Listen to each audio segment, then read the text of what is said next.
187 Detroit's homicide. You listen to Mike and Tyler. Cae now.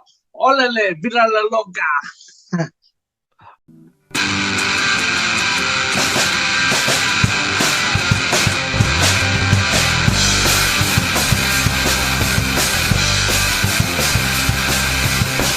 People walk around the world and keep your hands to yourself. To the point, 'cause you know I won't be listening long. Well, we are live, pals, and welcome to another edition of the Bill Apter Sealed of Approved Counted Out with Mike and Tyler. My name is Tyler, and as you can see, I am not joined by Mike today. Oh no. In fact, I am joined by a Hall of Famer, first ballot Ring of Honor Hall of Famer, easy for me to say. Of course, I am talking about the former owner of Ring of Honor, Mr. Cary Silkin. Cary, welcome back to Count It Out. Thank you for having me. Does this count as my second time? It's like 1.5. We'll go 1.5. Yeah, the Wi-Fi problems are fixed. It's cool. Thank you for having me, man, and I appreciate it. The pleasure is all ours, man. The short time that we got to talk to you last time, people loved it. People love hearing your stories, and you know you're not too shy to stay away from what's on your mind. So we look forward to having a chat with you again today. Let's go. All right. So before we start getting into everything, though, I want to make a comment on I think a mutual friend of ours that we may have. A young, really? I follow your social medias, and I noticed you've been supporting this young gentleman over the last couple of years here. A nice man out of Buffalo, New York, named Young Jay Lee. Oh yeah, he's a really cool kid. I live in the Lehigh Valley, Pennsylvania. People say to me, "Ooh, is that by Pittsburgh?" No, it's like Pittsburgh's 300 miles west. So I'm like right on the border of. I don't want to bore your listeners with a geography lesson, but I'm right on the border of New Jersey. So from my house to get into New York City, if there was no traffic, but it's always some traffic, it's only like 66 miles. Okay. And to go to Philly, it's like it's more of a pain in the ass. But anyway, it's about the same distance. But yeah, I never can pronounce the kid's name. Young Jay Lee. Young Jay Lee. Yes, I met him at one of these shows in Bethlehem. That Ultramantis Black, who used to be a Chikara, back from the Chikara days. He runs these shows, and I met the kid there, and yeah, he's a really good dude, and I've seen him a couple times in the Bethlehem area, so yes, and hopefully he'll get a break. I hope so. He's tremendously talented. I do ring announcing for a promotion around my area called Barry Wrestling, and he's there every month, and he's just such a nice person outside of the ring and inside of the ring. I mean, that guy would fit in with the old days of Ring of Honor and even the current days of Ring of Honor 100%. Yeah, there's another kid who I'm friendly with, who I've just met over the last couple of years. Maybe have you seen this name bandied about, Leo Sparrow? Yeah, Leo Sparrow was just up. I just ring announced him 2 months ago up here in Barry. And it's these guys are really good and they're talented, but it's like it's hard. I just saw Leo this last weekend, and they got to put a little size on. Not everyone. I never was a booker, or I'm not going to tell a guy. Back when I owned Ring of Honor, which seems like a lifetime ago, the trainers we had on my Ring of Honor were the following at the Ring of Honor school: CM Punk, Austin Aries, Brian Danielson. I might be going out of order here, and then Delirious. So we had really good guys, and I as far as my involvement in the company, the last thing I'm going to do is suggest to someone how they should wrestle. So where am I going with this? Guys like Aaron and Leo, they it's just tough to you just got to find it's all everything is right here. It's like all the guys. Yes, he would like to be 6'4" and look like Dolph Ziggler, right? I'm going to turn this heating thing off. So I'm sorry to Yeah. take a minute to go off. But yeah, but these smaller guys, you got it's just tough. It's just tough to have that magic. And if I'm going to tell not just small guys, any of these guys, anything, like we used to have the Ring of Honor seminars, and this goes beyond after I sold the company.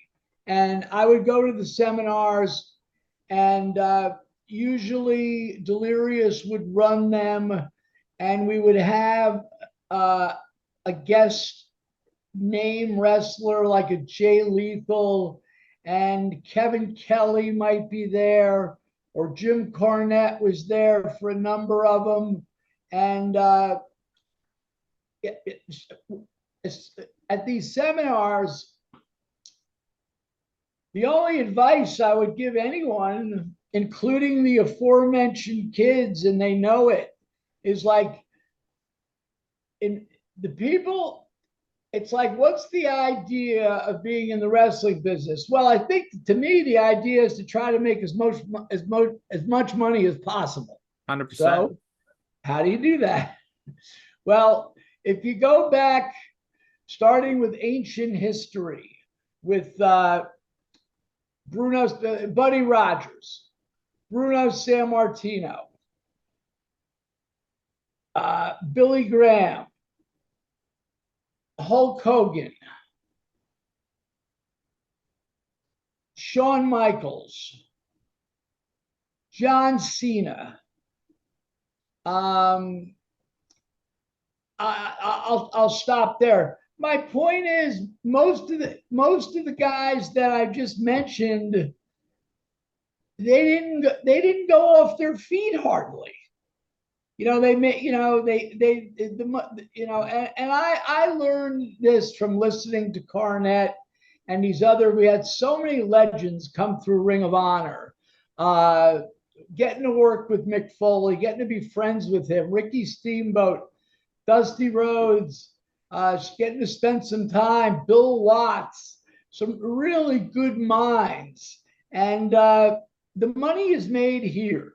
And so if I was one of these young wrestlers, I'd be like, well, thank you, but how do I do that? It's like, it just has to happen organically. But I think that the two that we're mentioning, and we'll move on, they're on the right track. Yeah, they actually worked each other at the promotion that I work with, and they had a phenomenal match. And any promoter out there, if you're listening to this, Leo Sparrow, Young Jay Lee, get him on your show. You're going to get a banger. Absolutely. You mentioned about advice that you would give, like to some of the talent or whatever. Do you have any advice that you would give to somebody on the other side of it that's running a business that, they might be thinking about wanting to take that next step? Like a company like GCW seems to be doing really well, but what about a company like a little bit below that stature? What advice would you give them to try to be successful? Well, I mean, it's like my whole time with Ring of Honor and the business part of it, it's like a giant oxymoron, because we never made any money. We always lost money. You know, we were like one of these bands that was like critically acclaimed, but just, you know, they just couldn't break through. Um, what would my advice? My advice would be find another business. it's it's the hardest. It's the hardest business. You know, it's one of the hardest businesses in the world to make any money. And you know, you listen in your involvement, you see it. It's like it's very difficult. I think one of the things that I when I got involved full time with Ring of Honor, which is around 2003, there was no production, zero. It looked like any old indie. Okay. Now I come from a background of, besides a lifelong wrestling fan, I'm a lifelong music, concert, rock and roll guy. And I even had a short, you could, and if you want to hear the details of these stories, I'm grazing over. I had like a 3 or 4 year, very misguided career working for club bands. We're not no major acts, but there was this big club scene. You're too young. We're talking about during the 70s into the 80s. There were like, and I was, you know, New Jersey, New York, Long Island. I'm sure it was Toronto, absolutely. You know, there was like the drinking age was less, and there were these cover bands. But my point is, I got involved. I wasn't a musician, but I got involved doing lighting, and it was on a very small scale.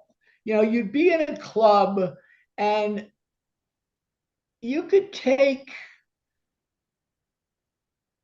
you know, this is the, you know, now you go to a concert, and like recently I saw Alice Cooper, and recently I saw Jethro Tull. I know these are ancient bands, but not just I with saw Alice them. Cooper in concert as well. He's fantastic. I'm sorry, who? I said I saw Cooper as well live. He's Right. fantastic.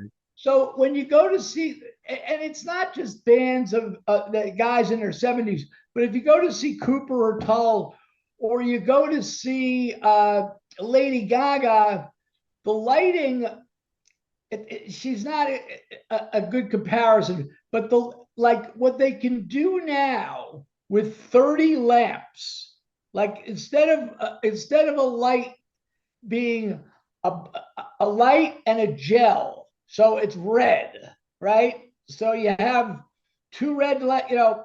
So now these very lights, as they call them, can be as many colors of the rainbow, as many positions, as many diaphragm, you know, the diaphragm. So with ROH back in 2003, I wanted to bring in some lighting. And no, we were not going to rival WWE or anything, but we needed basic ring lights, you know, towers, six lamps, and a little bit of entrance lighting, have one follow spotlight.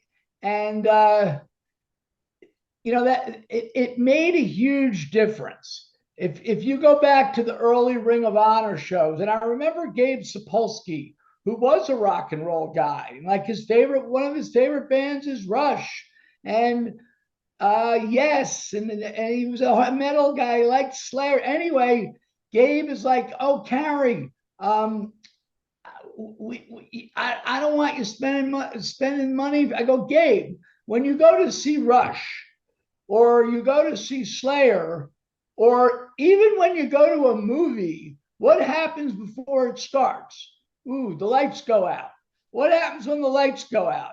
The people pop, right? So when we instituted that in ROH at the little shit ass Murphy Rec Center, it made a huge difference. So my advice to someone who's seriously trying to run these kind of shows is you got to make it look like something. That's that's the first thing I look at when I see something, when I saw, I'll still have kids or wrestlers. So, Mr. Silkin, can you look at this tape? And it's like the presentation, is so important. So that's what I would tell them. I'm not going to tell them how to have a great wrestling card, because I don't know. You just, you have to have the right guys. But if you have the same guys on the same card with no production compared to the same guys on the same card with production, it just makes a big difference. I don't know if any of that made any fucking sense to you. It did. The comparisons to rock and roll in the world of professional wrestling. There's a lot to go by there, and the production's super important. The company that I work for, it's a company called Barry Wrestling. And they're a fantastic company. They have an incredible amount of talent, some of the best talent in all of Ontario over here. And they've recently, over the last couple of years, they put in the time and the effort to make their production better. We're on IWTV now, and it shows. We're seeing the crowds grow a little bit more, and we're getting that feedback from places, and it's because the show's watchable. It's not shot on a cell phone with shaking like crazy. There's good lights, there's screens, there's fantastic camera crew. So yeah, you're 100% right. It used to drive me crazy, bro, when and I love I love Joe Koff from Sinclair. He's a good friend and he's a really good guy, and he saved, he doesn't get spoken about enough, because he saved, through Jim Cornette, knowing Gary Juster, who knew Joe Koff from the 80s. And, when Gary knew Joe Koff, Joe wasn't working for Sinclair.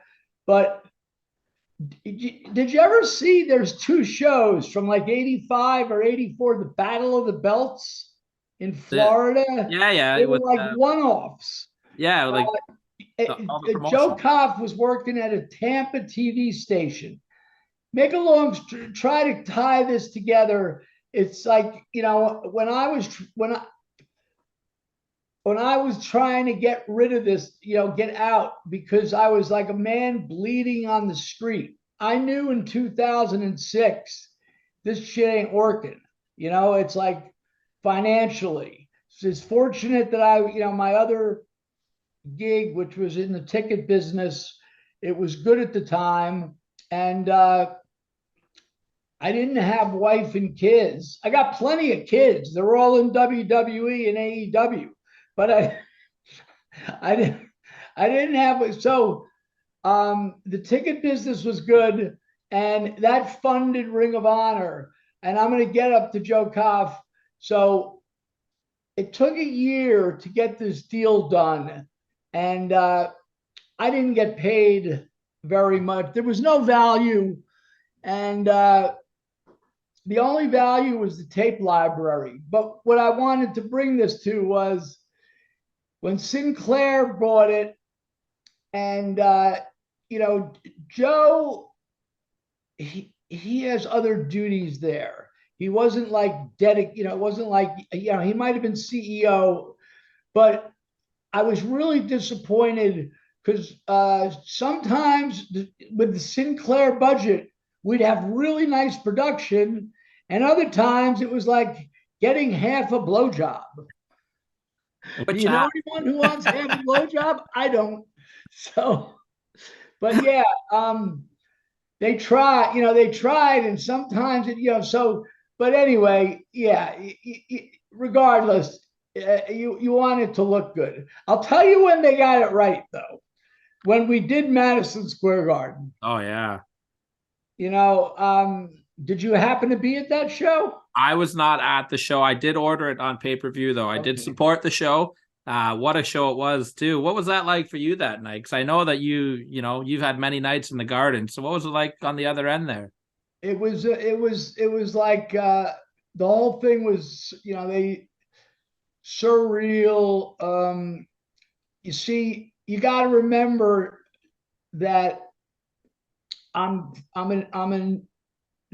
a New Jersey kid. So when I grew up, I was saying how it's only 60 something miles from where I live now. Well, it used to be like 20 miles. So as a kid, my dad was a sports fan. He didn't like wrestling, but he'd took me to Yankee Stadium, and we went to see the Rangers at the Garden. This is when there were 6 teams in the league, and it was real fucking hockey. Mhm. And hockey's still good, but imagine that there was only 120 players in the NHL. That's how good you had to be.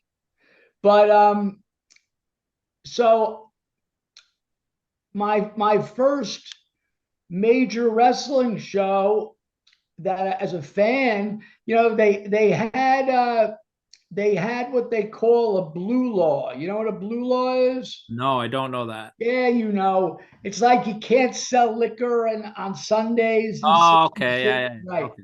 Or the bar's got these different things.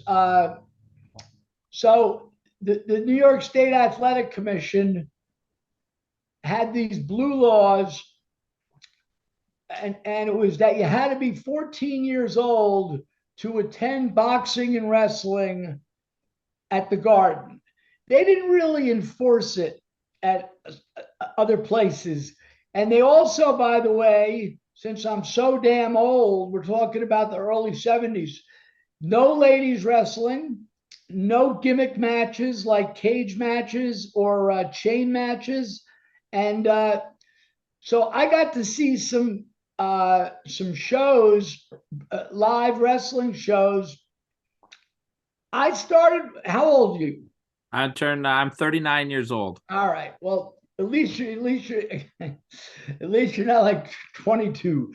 I started watching wrestling. Dig this, bro. In 1966, Okay. and as soon as I saw it, I was fascinated, and I noticed the wrestling magazines, and I would scour my little town that I lived in.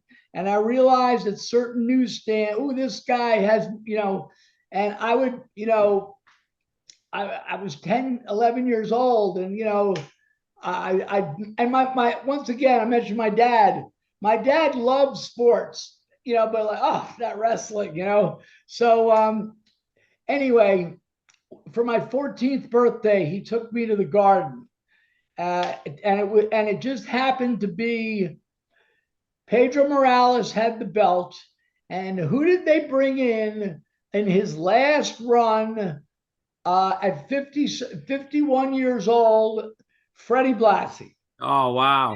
Blassie Morales, and you got to understand, at this time at the Garden, the crowd was 90% Latino, particularly Puerto Rican. And I like the bad guys. And so when it came time for the Morales Blassie match, I, I stand up and my father grabs me by my jean, by my ass. He said, "You're going to get us killed here. Sit down." He was right. But yeah, so the Garden has played a huge part in my life because not only with the wrestling, and I mentioned rock and roll, we started going to shows, not just at the Garden, but that was like the center arena. There was no Meadowlands at the time. The NASA Coliseum was too far away, and it was built in like 75. So when I graduated high school at 17, I see some kids now that are 17 and 18, and they don't know. They don't know fucking nothing. We used to get on the bus and go see Led Zeppelin. We didn't know anything either, but we knew how to do that. Yeah, 100%. Right? And we saw Zeppelin. We saw The Who. I was there at Elton John the night that John Lennon came out. It Oh, was no shit. yeah, yeah. Jethro Tull, Pink Floyd, the Grateful. We didn't care if it was the Allman Brothers and the Grateful Dead or it was AC/DC. We didn't care if it was Black Sabbath or Billy Joel. We went to everything. And a lot of it was at the Garden. And I used to go to wrestling. My cousin, who's 4 years older than me, when he got his license, and I was, my dad took me when I was for my 14th birthday. So I would go with my cousin Mike, and we would go like every month, all through the early 70s. And he faded out of it, and I faded. I was in and out, but I always kept my eye on it. And I would still go, like, during the great run when Billy Graham had the belt, and into the Backlund era, and so on and so forth. And if you've done your homework, you would and would have listened to my last stop. The name of my podcast is Last Stop Penn Station. Penn Station, boys and girls, is the train station underneath Madison Square Garden.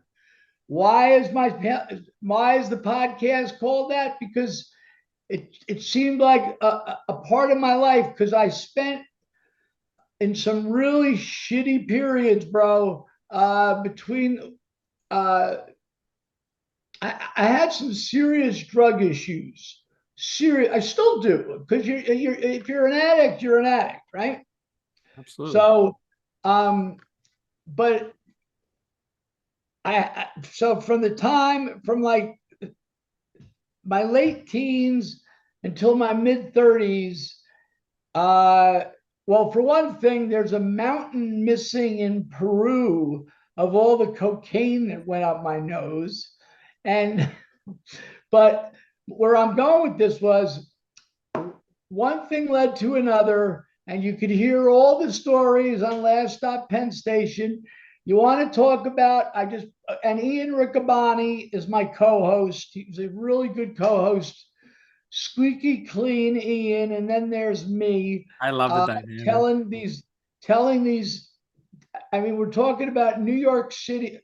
My point I'm trying to get to is I scalped tickets. I fell into the ticket scalping world through too long of circumstances to tell you here. But so between like 86 and 91, the Garden was like my home as far as, these events. If there was either a Ranger game or a Knick game or a concert, and we would go other places. In the summer, we would go to Yankee Stadium and Shea Stadium. But so all the ticket hustlers would hang out in Penn Station, even if there was no event. So the idea of me surviving this, surviving my various substance problems, surviving just all these situations, and then getting involved and owning Ring of Honor and holding on to it long enough so that it could get sold. And when Sinclair owned it, I was the ambassador and I was treated well. And then all leading up to April 6, 2019, the odds of this happening, that I would get to walk out, and not only walk out at the beginning of the show, but be in the ring twice, one time giving the belt to Kelly Klein and the other time to Matt Taven in the center of Madison Square Garden. This would be like hitting the fucking Powerball.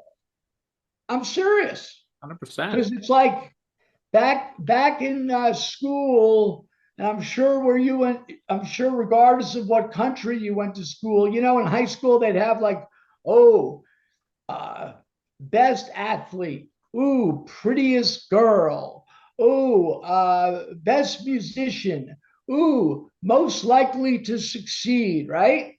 Well, if they would have had a most unlikely to succeed, that would have been me. So I baffled science, bro. I baffled science. So that was a very, I took a very circuitous,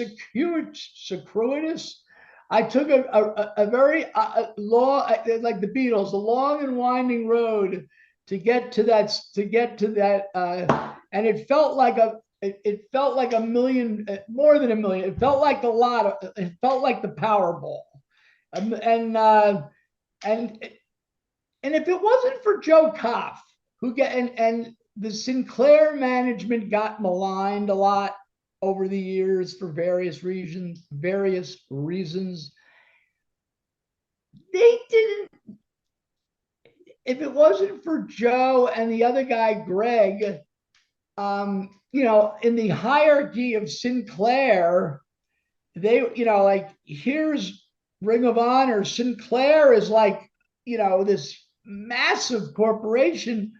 My point is that at any point into that, even a year into it, all the bullshit that was going on, and that Joe particularly, like these people above him, he could have said, "Look, let's can this, and we'll just run repeats of Three's Company or Seinfeld in that time." Seriously. So these guys kept it going long enough for to do the Garden, and absolutely is the thrill of my life. Wow, that's amazing. Like I love talking to you, Cary, because like I ask you something and I get 100 great stories in between it, and you tie it all together. Like I know we're having a good time because I haven't even looked at my questions that I have for you yet, and this has already been highly entertaining. So that's how I know it's going to be a good time, Cary. Let me get to one of my questions though. I'm really curious to see, you know, after the sale and that final Ring of Honor show, that final battle show of before the new Ring of Honor happened. Mhm. We saw you pop up in Impact Wrestling there, and you did a fun little angle with Honor No More.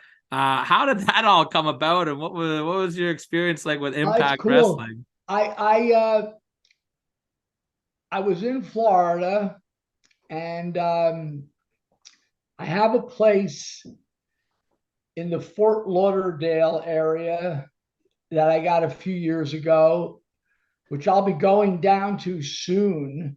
You should come down there, man. It's Oh, nice. It's 80 degrees anytime. every day. Anyway, yeah, Impact or whatever they're called, that's at the moment, TNA, You know, they're going they back. were they were you know, and my good friends, Matt Taven and Vinny and Mike Bennett, Maria. So it was, you know, they were doing the Honor No More thing, and I was there, and Jimmy Jacobs was one of the producers, right? And I'm like, I don't know if I should do this, and it's like, whatever. It was all fun, but it talk about just happenstance, you know. And now check it out. Jimmy is working with Tony Khan. Matt, Mike, and Vincent are doing very well in AEW, and TNA Impact are doing better than they've done for a long time, right? Wild stuff, eh? Right. And Let I'm hanging out with you. well, let's stay on the topic of It's Matt and good. Mike and all them. We're seeing, you said it, fantastic work with AEW. They're doing this stuff with Roderick Strong and Adam Cole right now that has been some of the most entertaining stuff of the year, especially with Roderick Strong right now. Like, he's hilarious. I would have never saw that in him. I always see him as being one of the most underrated best wrestlers in the world, and he's showing this whole side of him. Like, what's your thoughts watching all the stuff that they're doing with MJF? Well, I don't know. I mean, it's almost, listen, these are like my kids. Roddy, if I see Roddy, it's like I don't know, this just happened. And for no reason, like in 2006, I started calling him Honey Lamb. Just, so when he had his kid, he called Cary. It's a boy. It's a little honey lamb. But anyway, yeah. I'm listen. I'm really happy for these guys. If you want me to critique the whole routine, I think it's gone. I think it's run its course. Yeah. I mean, I think they're getting there for sure. I think it's run its course. I mean, how many times can you scream at them? But it's all right. Look, I'm glad they're all getting paid. Yeah, exactly. Excuse me. This is where it's at. It's not like there were, and Tony Khan's a really good dude, right?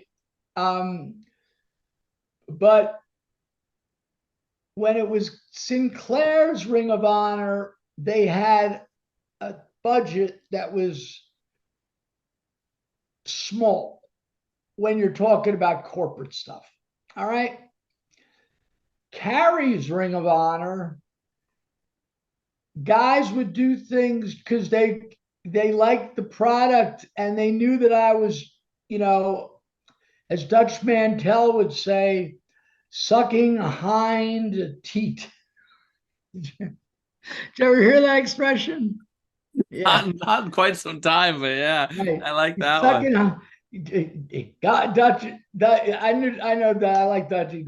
Jesus Christ, Cary, guys sound like he'd be sucking hind teat. These things are bad, and whoever listening to this, the millions of people that you have listening to this, absolutely, that expression comes from if a sow, is it a sow? Whatever, the female pig gives birth to a litter or whatever they call a group of piglets.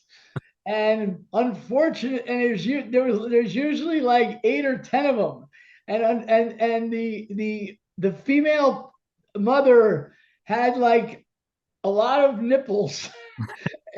Unfortunately, the ones like further back were the smallest, thus yielding the least milk. So the runt of the litter, so where else can you learn stuff like this? The runt of the litter, would have a hard time getting the milk, and sometimes not really make it through childhood, or else just have a hard time, thus sucking hind teat. So with my Ring of Honor, these guys, they weren't crazy about it, and I didn't do it often, but there were times where I was like, look, this next weekend coming up, I can't pay, like we're talking like Brian, Nigel, Aries, the Briscoes, the top of the pops, whoever would, I just can't pay. You got to just take a please, or else you don't have to do the show. Go. And they didn't like it, and it only happened like a half dozen times, but they would work with me. It was like we were all in it together, and of course there were times where, oh, that fucking Cary, blah, blah, blah. But for the most part, I don't think the guys really felt that way. They knew that I really was in this just like they were. It's like we were all in it together, and it was a very, very special. I'm not. Yeah, I am saying it because it was my era, but I'm not saying it. It was very special, and people wanted. There was a great pride to being in Ring of Honor at that time, and there was some fantastic wrestling and some, getting to, you know, besides all the legends we worked with, but getting to work with Pro Wrestling Noah, as well as Dragon Gate, and getting to go to the UK twice, and getting to go to Tokyo uh, through the help of a Pro Wrestling Noah, and having this international presence with these guys, with Misawa and Kobashi and Marufuchi as a regular, and I'm gonna say, let's not forget. Now I'm gonna forget. The hell was who was the God damn it? Not well, Kenta, but who held the belt, the Ring of Honor belt? Oh, Morishima. Thank you. Right. So yeah, to have Morishima have the belt, and it was a really special time. It was a lot of fun. It's a goddamn shame that I was getting so financially beaten up that it was hard to fully enjoy the moment for me. This is personally, but here's the thing: I knew we had a good product. Oh, I 100%. just knew we had a good product. And I guess technically Ring of Honor is still around. And I'm grateful for Tony Khan for keeping the name alive. But it's not, it's just different. Well, Cary, I cannot thank you enough. This was incredible. The stories you shared. I know, like I said to you halfway through this, I knew this was good because I didn't ask anything I even wrote down. We've got to have you on for part 3 at some time. It would be a true pun intended honor.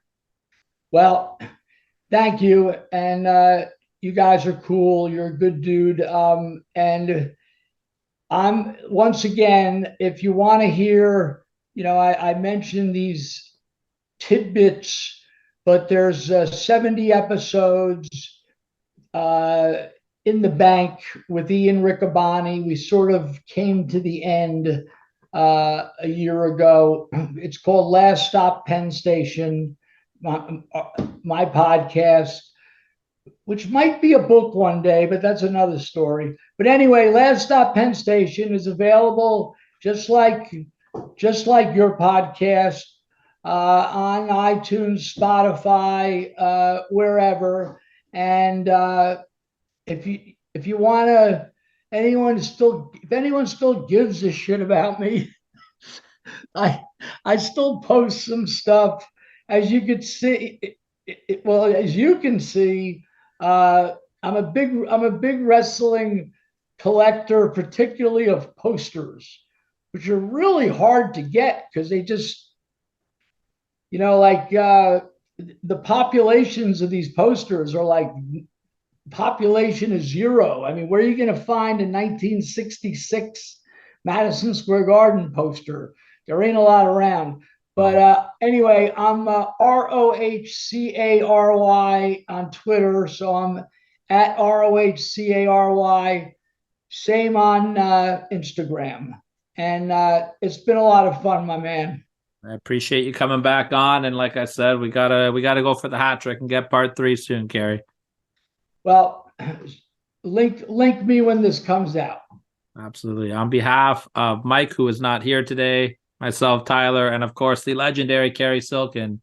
Tell Mike he missed the best interview of all time, possibly. I'm gonna, as soon as I get off this call with you, I'm gonna call him and just tell him how amazing it was, because he had a last minute issue with his kid pop up and he couldn't jump on. So sorry, Mike, but we're gonna have to get you on for the round 3, buddy. And On that note, we have all been counted out.